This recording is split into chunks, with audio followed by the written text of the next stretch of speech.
Thank you, Dr. Gertsch, and thank you, and good afternoon to the auditorium. So the purpose of this state-of-the-art talk is to summarize the expert conference which we had yesterday before the beginning of the Congress.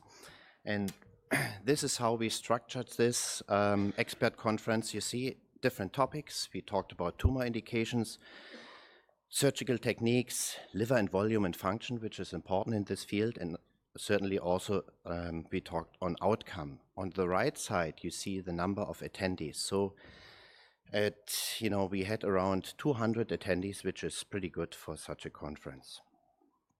I have nothing to disclose, and I would like to start to summarize a few key slides from the report of the International Registry. You know that this registry was founded by 3 founding members, Dr. Santibanes, Dr. Lang, and Dr. Clavier in 2012. And they decided to set up an ALPPS registry, which is pretty successful. And here you see basically the data, the cumulative data entrance of all ALPPS cases in this registry, which have now, right now in August 2018, over 1,000 cases. And this is the contribution of different regions. You see that the majority of centers and patients comes from Europe, and also you see ALPPS is practiced in Asia as well as in South and North America. The main indication still remains and was in the past is colorectal liver metastasis, although we observe also an expansion of indications in the field of HCC and other indications.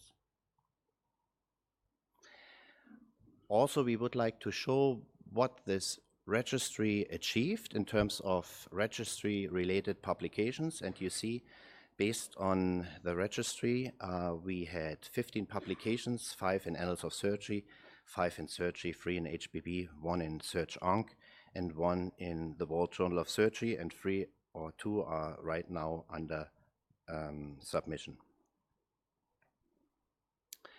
Coming to the first session, tumor indications. We talked about 3 tumors: colorectal liver metastasis, perihilar cholangiocarcinoma, pediatric tumors, as well as HCC.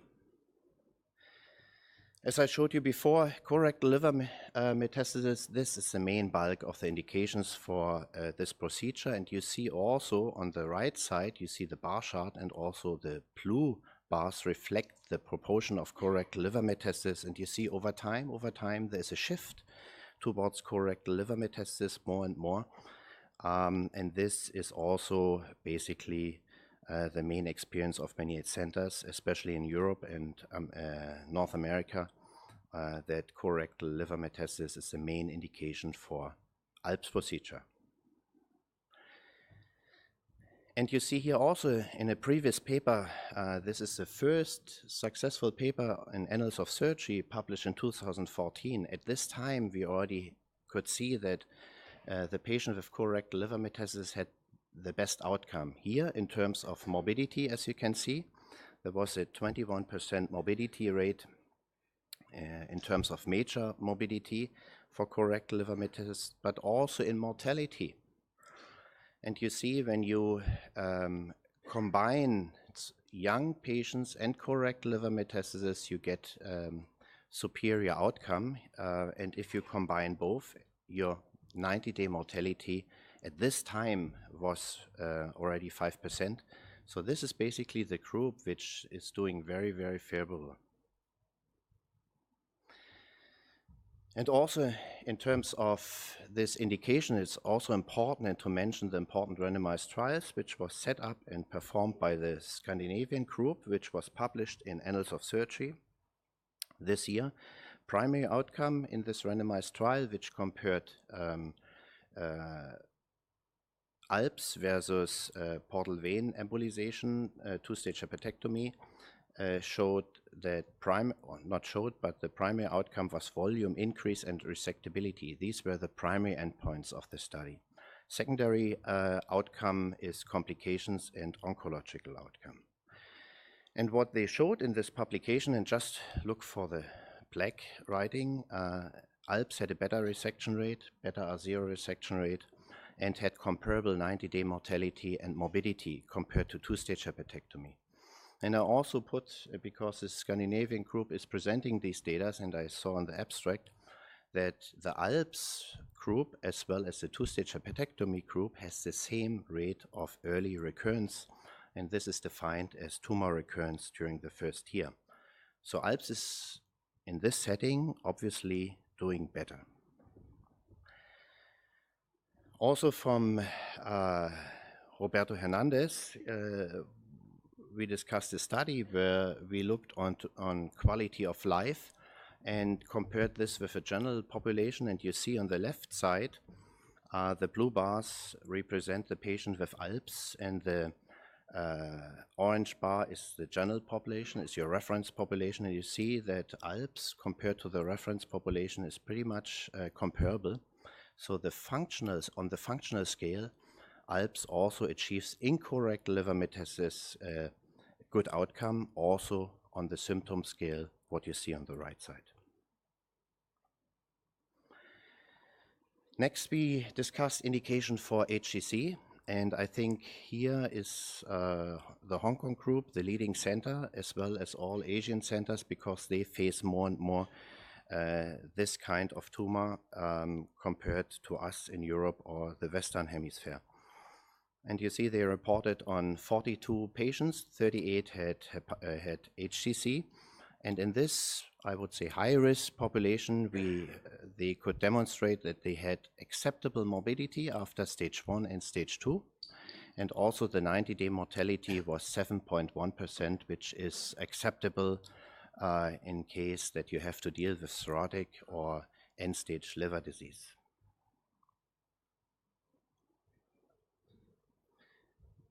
And they compared patients who underwent ALPPS compared to those who underwent portal vein embolization and later resection.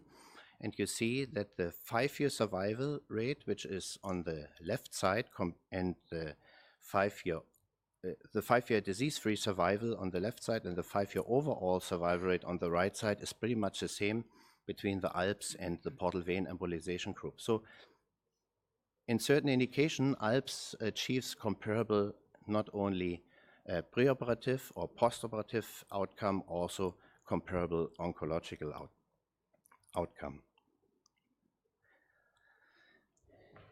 The next topic was targeted to perihilar cholangiocarcinoma, which is hotly debated, and the first paper based on the ALPPS registry showed basically really poor outcome in this population. We had a 48 mortality rate after ALPPS compared to 28 to a case-match control group, and therefore many said at this time ALPPS should not be done in this population. However, you know, during the last 2 years, there are case series which report on ALPPS for perihilar cholangiocarcinoma, and Dennis Balci from Ankara reported his experience. He did it in 5 patients. But what they did laparoscopic first stage. They did partial ALPPS. So that means the first stage was minimal invasive. During surgery in the operating room, they trained basically the biliary system, and in a second stage, which was delayed between 7 days to 4 weeks maximum, they performed the biliary reconstruction, the final resection.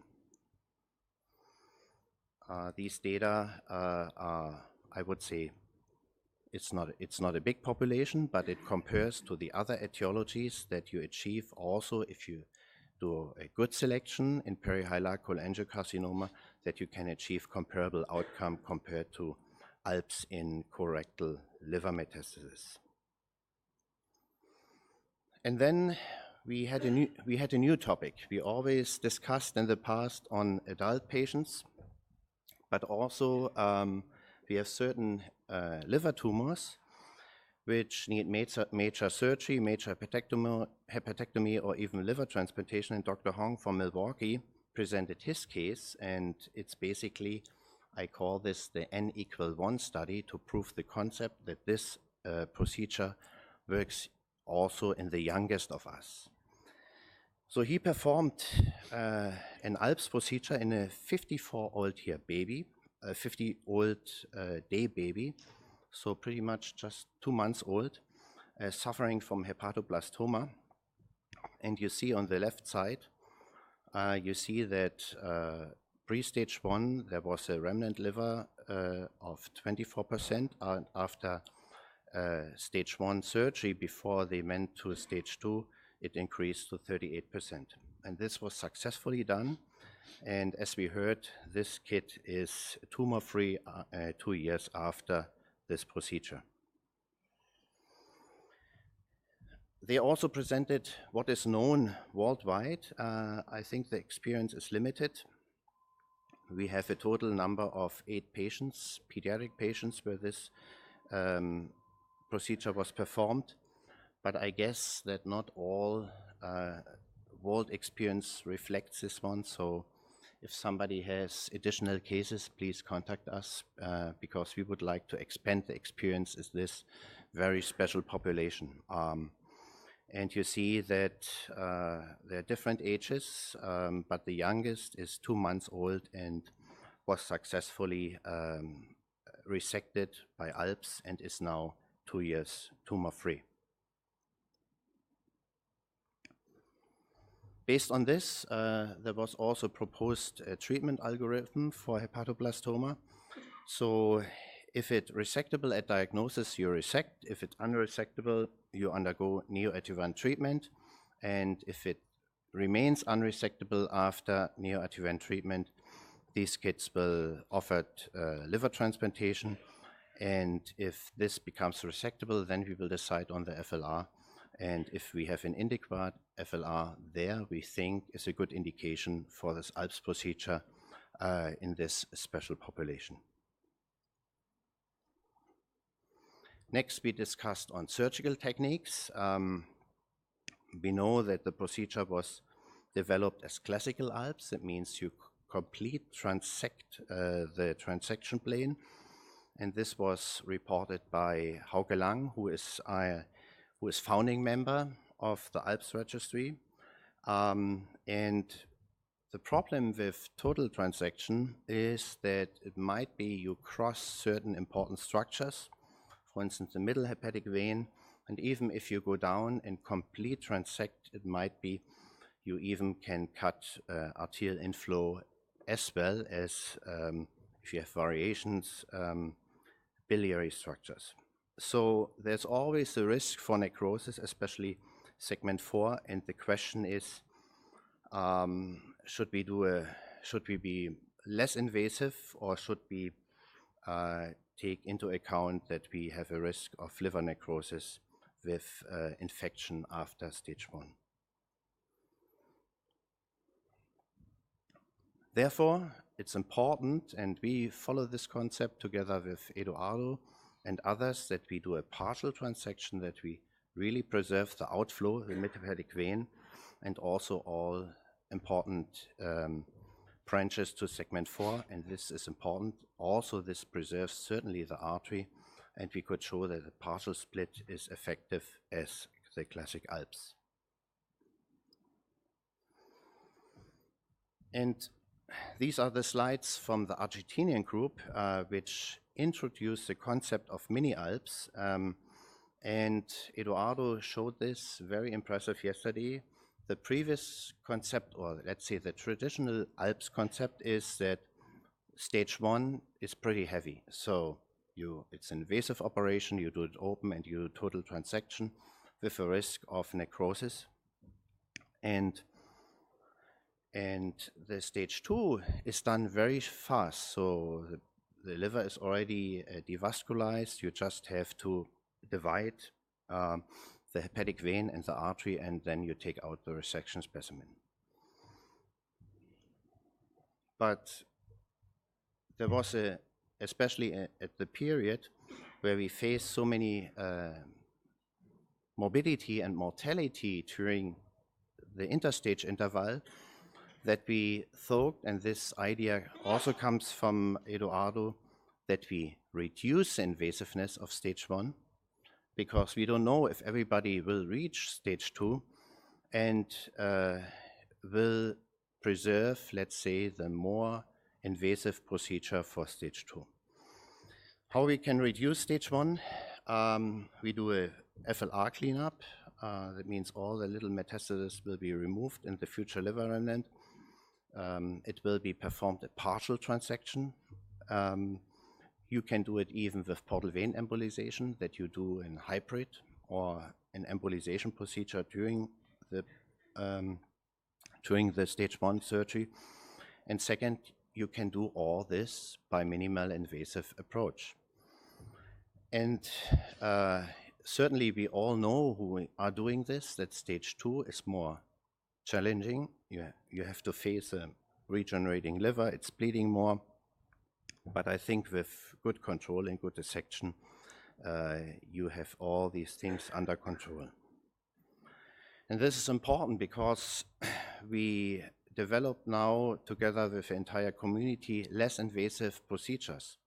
And to less invasive procedures belong elements like laparoscopic ALPPS, tourniquet ALPPS, the partial ALPPS, where we transect only the half of the transection plane, and also portal vein ALPPS and mini ALPPS. And the mini ALPPS is basically first described by the Argentinian group. What we also see over time is that the proportion of the cases which are classic ALPPS are decreasing. And you see in 2015, we had almost the same proportion of centers who perform classic ALPPS compared to a modified version, to a less invasive procedure. And you see it here. This is the modified ALPPS, this is a classic ALPPS. So people think really that you should reduce the invasiveness of stage 1. Another important topic is liver and function, and this is especially important because we rely on volume increase and liver function during the interstage interval as well as after stage 2. And interesting is, with all the research which was done in this field, is that with all cohort studies was surprisingly that volume increase was not predictive. And this was shown in different studies. It was not predictive for 90-day mortality. It was not predictive for morbidity, and it was not predictive for post-hepatic liver failure. But the growth kinetic predicts liver failure, as shown here. That means how fast this liver is growing. We could show, and this study comes from our center, we could show that good growth kinetic will predict outcome. And furthermore, it's more important, and this is what we all think, and all the research, clinical research goes into this direction, is that we have an increasing demand for testing liver function. And we also discussed the increasing role of hepatobiliary scintigraphy, and this diagnostic tool basically become now a functional tool for us. And there are papers from the Amsterdam group, from the Argentinian group, from the French group, who all investigated this important diagnostic tool. It's basically a scintigraphy where you can not only measure the global function, you can also measure the regional function of the area of interest. That means you can really measure the function of your future liver remnant. We discussed also what is important, how long should be the interstage interval. In the previous publication, the first publication, it was given as 9 days, 8 to 9 days. And these data come from the registry. What we observed over time, because surgeons want to become safer and safer to reduce the morbidity and mortality. And here you can see that the interstage interval increased over time. In 2011, it was 10 days. And in 2015, it was a median of 14 days. And this is important because during the interstage interval, you have to decide, are you ready? Is this patient ready to go for stage 2 hepatectomy? And important is to know at the end of your interstage interval, what is your volume and what is your function. It looks now, and what we discussed also yesterday, is that function beats volume.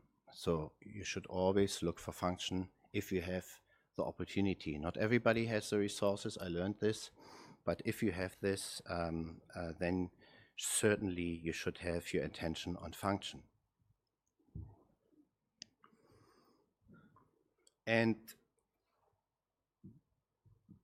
that function is an important parameter.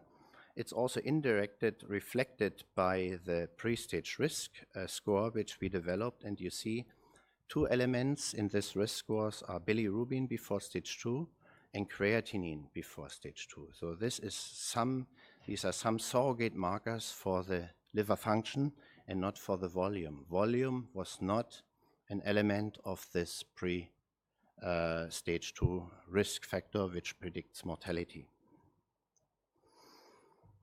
Also important is to know, even with prolongation of this interstage interval, you see also the blue line is the fraction of centers who use some kind of liver function testing to assist your decision when you should proceed or not to stage 2. And you see over time the centers which use these kind of diagnostic or functional testing is clearly increasing. And we had a conclusion, and this is it's important to know, should the interstage interval 9 days, 3 days, or 15 days. So it's important to know it's case by case. So we know that volume and function increases over years from 9 to 14 days. So we observed this prolongation, as I showed you, from the interstage interval. It's important that the surgeon during this interstage interval has to decide to continue or even to stop, to abort this stage 2 operation.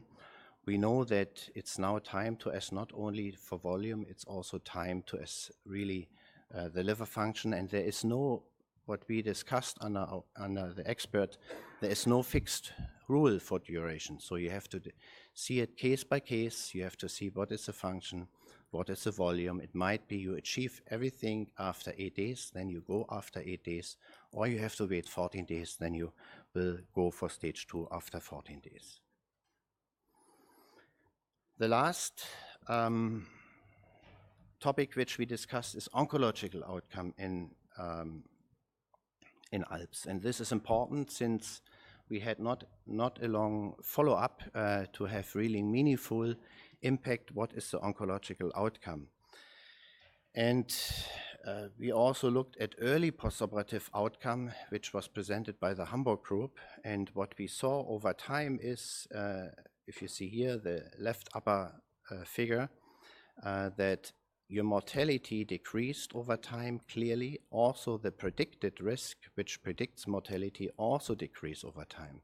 So there is a risk adjustment which goes along with a reduction of early mortality. Same thing what we see here, major complication decreasing over time, total complication also decreasing over time. These are the interstage complications.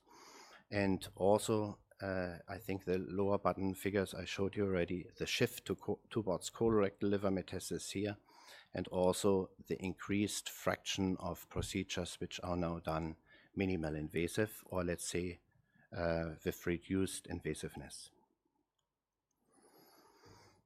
Also, the Hamburg group showed new data. These data are unpublished and interesting observation.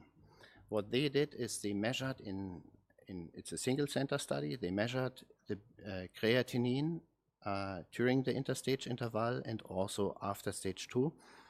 And they looked for patients who had normal renal function and compared then to had interstage renal impairment. And then they divided two groups, the group which had renal recovery and which had no renal recovery. And the group which had no renal recovery, which you see here, had also significant reduction in their survival. Probably of comorbidity, but it might be that these patients will not get chemotherapy in the same intent as perhaps the patient has with normal renal function. Interesting also, acute kidney injury occurs in less invasive procedures. That means the classic ALPPS, which is very invasive, it's a lot of stress to the entire body. It's clear that the chance that you develop acute kidney injury is higher compared if you do a partial ALPPS or even hybrid procedure. All these are less invasive procedures, and probably, I would phrase it, it looks like that less invasive procedures are kidney protective.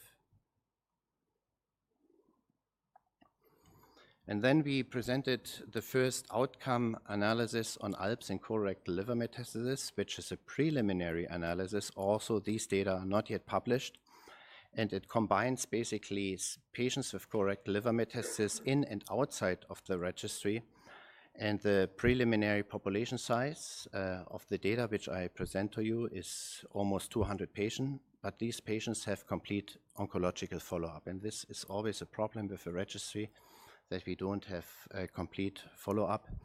And in this study, we expanded even the data collection beyond what is available in the registry. And we're approaching now more than 400 patients, and then we will do the final analysis and will come up with a final conclusion. But the preliminary analysis you see here, and what I listed here are only the significant predictors of outcome based on a 3-year survival rate. So you see older patients doing worse.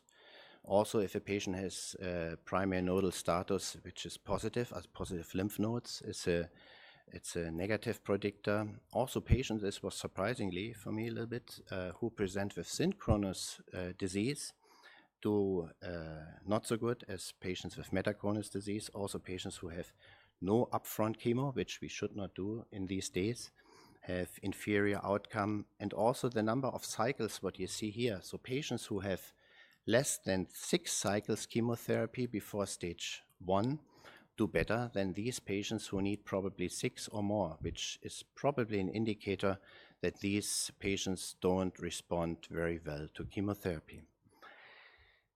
Also interesting, the RECIST criteria, which is a measure that how good the patient responds to chemotherapy, also the complete and the partial responder doing much, much better than these patients who have stable disease or progression. And patients who have major interstage complication also doing worse. So this is one example. We looked also in KRAS mutations, and tumor biology is important. And you see it here, that the wild type, KRAS wild type, is doing much better compared to the patients who have KRAS mutations. And another important, and this is just an example, response to chemotherapy is very important. You see here the RECIST criteria. The red line reflects these patients who have a complete or partial response compared to the blue one who have stable disease or even progression. So based on these preliminary results, it looks like that the main player of oncological outcome is tumor biology, and second, disease control by chemotherapy. And this does not apply only to ALPPS, it applies also to major one-stage hepatectomy, as we know. We know this also applies to patients with colorectal liver metastasis who undergo HIPEC procedures. So these are the main players who will determine your oncological outcome. And the last topic, and I think these are the last slide, we also discussed benchmarking, which is now introduced into surgery. We introduced with Dr. Claver in Zurich benchmarking, looking into the best achievable outcome, which allows us to objectively compare centers among each other. So what Dr. Raptis did based on the ALPPS registry, he identified the good patients. That means patients who are younger than 67 years old, patients with colorectal liver metastasis, And then he ended up with 111 patients without missing data. So this was basically the study population, which was where we did the benchmark analysis. And benchmarking is, just to understand the concept, because we introduced this yesterday also to our community, is basically you have different centers. This was presented yesterday, and you measure the performance of each center. You can measure this by mortality, by morbidity, and then you see what is the outcome. And benchmarking means not that you have to achieve 100% of this outcome. It's basically the 75th percentile of your population. And based on this one, you see here the benchmark criteria or the benchmark values for this procedure in patients with a low risk profile. And these are the benchmark criteria which you should achieve in order to have a good outcome and to meet, also to check your performance. You see the ALPPS completion rate benchmark is 93%, it's pretty good. Liver failure rate is 5%, and the 90-day mortality is 4%. So this is basically what we also accept in major hepatectomy. And these are basically the summary of the ALPPS conference yesterday. We will try to make this even more available, so we will hopefully publish this conference so that it spreads out to everybody, to you. And thank you so much for your attention, and I'm happy to answer questions. Thank you.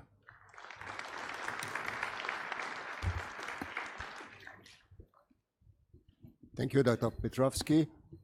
We are a bit late. Just time for one question. Well, I hope I don't have the only question, Pierre Clavier from Zurich. Number one, I would like really to thank Henrik Petrowsky for organizing this conference with a few others, because this is difficult. Fortunately, you have a little bit time in advance to organize that. Was a lot of attendance, was very well done. So I would like to have an applause for Henrik Petrowsky to have done this really good conference. Thank you. Now, when this procedure, I make short, when this procedure came, was very provocative. We had the title, which was playing Play-Doh to reduce liver failure, right? That's what we wrote. And now a number of years later, 7 years, and that, in fact, we had liver failure. We're playing Play-Doh, that's what we show. We do a lot of technique, a lot of things. Playing is not the right word, but at least we try.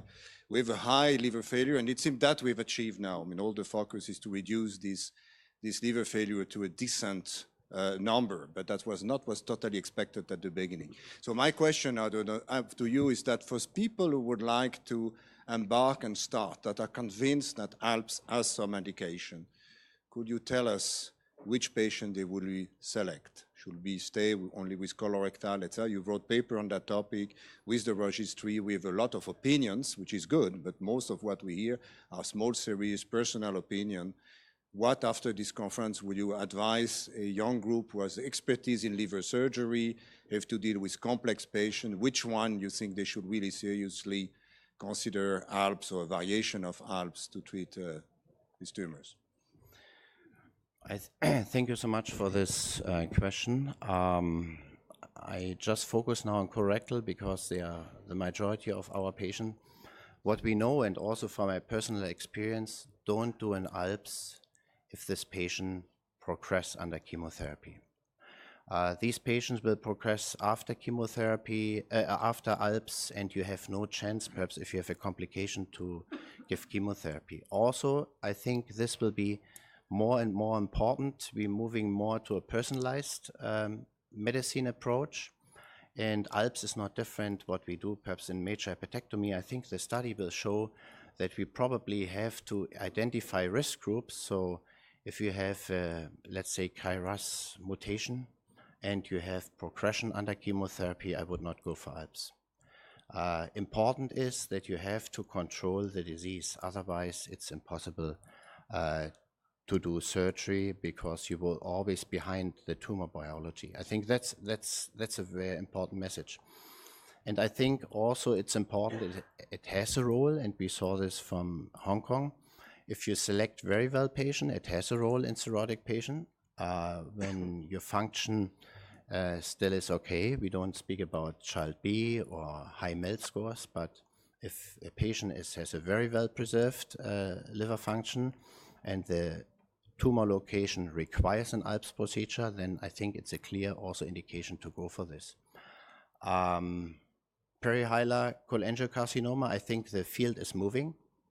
I would not say you should not do it. All our experts yesterday had the feeling that there are good patients for cholangiocarcinoma where you can do an ALPPS, but further studies have to show that we have a good selection in these patients. And certainly a new topic which we had, which was almost forgotten in our community, are the pediatrics, even if this is a small proportion, but also in the pediatric population, there is a certain role for ALPPS. So I think we have clear recommendation. Not everything is written in, in paper, but certainly the most important thing, you have to control the disease. If you don't control the disease, especially in colorectal, you should not do an ALPPS. I mean, just want to add, I think if the question is people who want to start, I think there's a nice community of ALPPS people. And I will really recommend that going on that someone will consider a patient for ALPPS to talk to the few experts in the world. There's not 1 or 2, but 10 or 20. And I think this is a nice community, would be happy to contribute and give some advice to succeed. The worst thing is to do 2 or 3 ALPPS, has been done in many centers in 3 days. So I think that will be maybe one of the... I agree, yeah. Okay. Eduardo will answer any email. So we are at the end of the session. Thank you to everybody.